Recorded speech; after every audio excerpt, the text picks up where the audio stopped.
I-refill ko lang ito ng tirang utak, guys. Ayan. Ito yung yung lagayan ng mga tinapay ko, guys. Ito yung dating lutuan ng siomai. Yan. Kakalbo na. Dapat dinamihan ko na kasi pagkuka.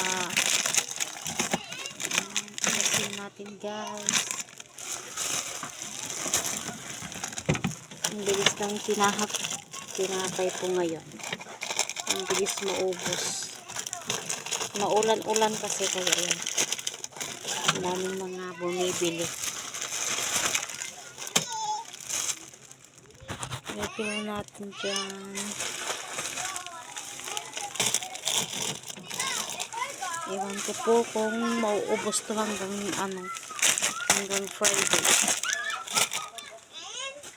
Every Friday po ang deliver ng supplier natin.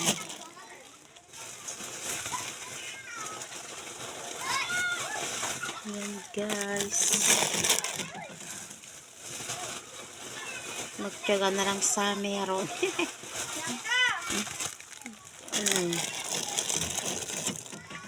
Toasted bread pa ubos na rin, guys.